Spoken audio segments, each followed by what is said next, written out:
Hey, this is Deepak here from digitaldeepak.com, and in today's video we are going to talk about a very important concept that is changing the face of digital marketing, and it has been very prominent recently. So today we are going to talk about native advertising and sponsored content. So you might have heard about native advertising here and there, and you might know what sponsored content is, but in this video we will delve deep into it and see how it is actually changing the face of digital marketing. So basically what Wikipedia says is that native advertising is a type of advertising, mostly online, that matches the form and function of platform upon which it appears. So if you have heard or if you have seen the statistics, basically when it comes to internet advertising, which basically started with banner advertising, nowadays most people don't click on banners because banners are obviously ads which you don't want to consume, but publishers do have to place advertisements, otherwise they cannot get paid for publishing that content in the first place. So most of the publications are now freely accessible online, whether it is YouTube or whether it is a blog, but there has to be some form of earnings for the publisher so that they get paid for the efforts that they are putting in. Otherwise it is not going to be sustainable. But problem is that most of the advertising now is very prominent and people ignore it. So there is something called banner blindness. So people just don't click on banners anymore. They just see the banner and they don't even look at what's written in the banner. And there are statistics which say that only 10 out of 1,000 people actually click on a banner, or sometimes it's as low as 1 or 2 out of 1,000 people who see the banner who actually click on the banner. So to combat this, what has happened is that many advertisements have started seeping into normal content, trying to behave as if they are normal content in the first place. So right now we are going to focus more on sponsored content and advertising online. But when you look at magazines in even now, but you might have read magazines a while back, you might have seen that certain pages are actually looking like articles or content, but they are actually ads. So here you can see that in a magazine there is an ad for a Adidas shoe, but it looks like an article, but it's actually an ad, and in a corner they just mark it as advertorial. So here you can see it's called advertorial, and overall the basic premise is to kind of trick the user into believing that it's an article, but also kind of give a disclaimer that no, this is sponsored. But the fact that it's a sponsored one, or it's the fact that it's an ad, is kind of hidden, and kind of hidden as much as possible from the user, right?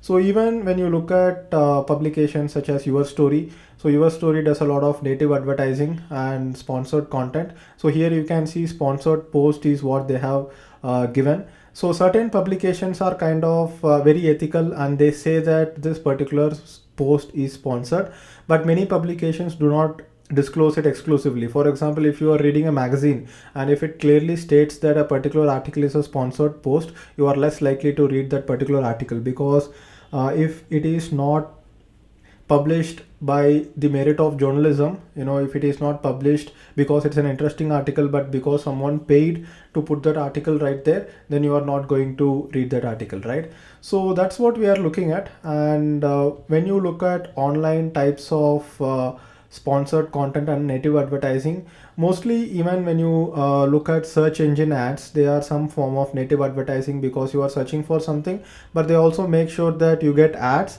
and these ads are somewhat useful, but these ads come up in the top because someone is paying for it.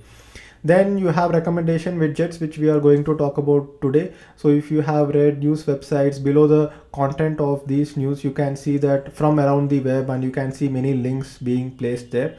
Then you have sponsored content, and then you have promoted listings, and a lot of different things like that. And even sponsored content that you see on Facebook feed, in your Facebook feed, is also some form of native advertising, because it's just in a corner it says sponsored post, and it doesn't really kind of stand out as a banner which is an ad, right? So people in general want to ignore ads, but sometimes you just look at the Facebook feed, you just consume the content, you just read because there is something in the news feed, and then you realize that it's an ad.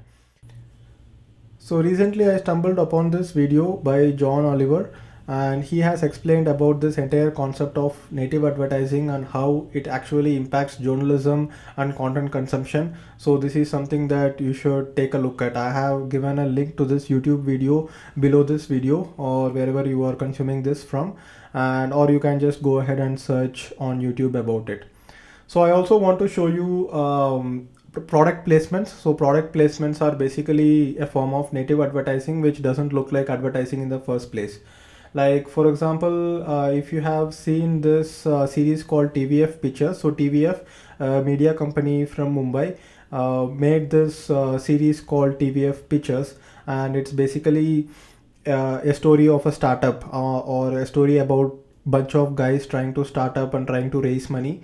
And obviously India is abuzz with the startup scene, and they made a TV series about it, and they have got like millions of views. You can see that the first episode got like 5.4 million views, and this is their most famous TV series that they have launched. So this TV series, they have not launched it on Netflix, or they have not launched it on TV with ads in between. What they have done is that they have actually launched it on YouTube itself for free. But how did they earn money, or how did they make money out of this, or how did they get money in the first place to go ahead and create this TV series?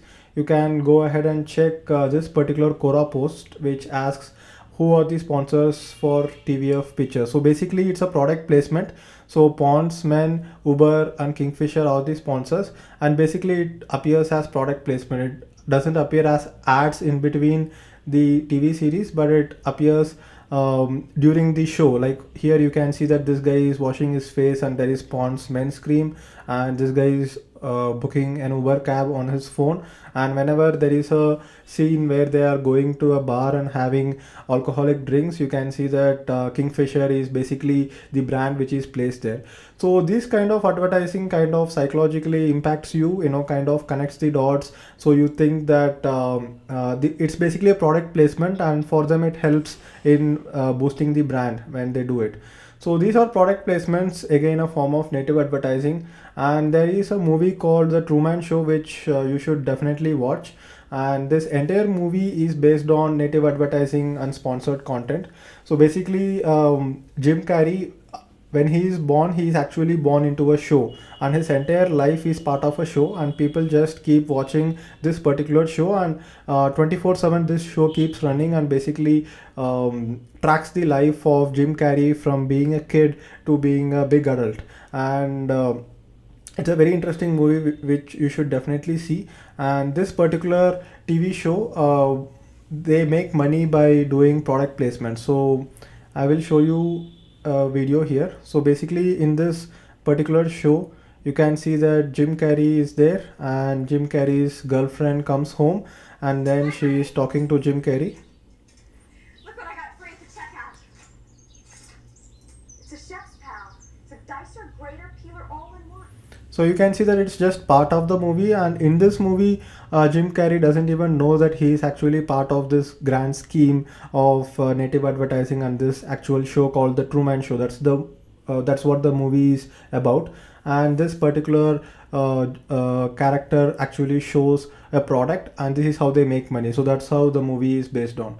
So this is native advertising and sponsored content. And if you watch John Oliver's video, you can actually get a lot of insights about how it's actually changing the entire publishing industry. So people have started losing trust on publications, and even he kind of recently found out that even New York Times does this. Even the New York Times is now embracing this.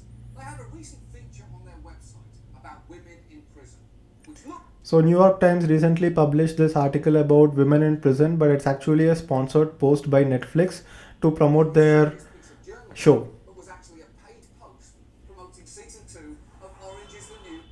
So if you know about this Netflix show called Orange is the New Black, it's basically a show about women in prison or something like that, and New York Times did a feature about it, and it's sponsored by Netflix, right? So this kind of native advertising basically kind of harms journalism, because let's say if I start promoting products by getting money from these brands, and just promoting it to my audience without clearly telling whether it's a sponsored ad or whether it's something that I truly recommend, then you would lose trust on me, right? So that's how the entire industry is changing, and this is basically native advertising. So let's go ahead and talk a little bit about sponsored content. So right now, sponsored content is also a form of native advertising because people cannot always clearly differentiate whether it's an ad or whether it's content from the publication itself. Like for example, if you browse through Hindu, you can see that there is a section called From Around the Web, and these are looking like these are articles from the Hindu itself, and that's why people click on it. But these are actually articles from outside the web. So if you actually click on it, it goes out, and you can see it's paid.outbrain.com. So basically, Outbrain is a content recommendation engine which I have also started experimenting with recently. And eventually, what will happen is that people will lose trust because they know that this particular section is paid ads, and these are not actually content from this publication itself, right? So they have 9 different links which actually point to some other ad link, and they have only 3 links which are actually articles within Hindu itself. So it's a very bad combination. I would say that if there are like 3 links on the top from within the publication and 3 links which are like linking to advertisers post, then it's a good balance. But still people click on it because they think they are content from inside, right? They don't think they are actually ads. So Outbrain is one of the quality networks around, and Outbrain allows only content pages to be promoted on their network. They don't allow landing pages or direct pages which can be published on their network. So you can see that what I have tried recently is that I have tried to drive traffic to my own blog post using Outbrain, and here you can see there are 2 different blog posts that I have started promoting. And let's say past 7 days, last week, let me take the statistics. You can see that I have been driving around 700 visitors a day, 400 visitors a day, and these visitors come at a very low cost, as low as 4 cents a click, 5 cents a click. And this is after they have very low CTR. Like here you can see that it's 0.04%, here it's 0.05%, but still Outbrain can drive traffic to these posts. So these links basically appear on other publications below their articles, and they drive traffic. So you can see Bloomberg is using another network called Taboola. So you can see here sponsored links by Taboola. So here you can also, just like any other ad, you can have retargeted ads, you can have articles, you can have landing pages as well. So Taboola allows landing pages, Outbrain does not allow landing pages. So I have been trying to run a campaign on Taboola as well, and I tried to drive traffic directly to my landing page, and obviously the conversions were very low because they were not very targeted as much as Facebook ads. So there are other such content recommendation networks as well, like Gravity, Columbia, Rev Content, and things like that. So sometimes for some advertisers, I have heard that it works. Like for example, someone in the finance industry trying to get the interest of people. So this is what content recommendation engines is all about, and we discussed about native advertising. Definitely go ahead and watch this particular video. Just search for it on YouTube. And if you have any comments about native advertising, or if you have any questions, just leave a comment below. So thank you for watching this video, and I will see you in the next video. Bye bye.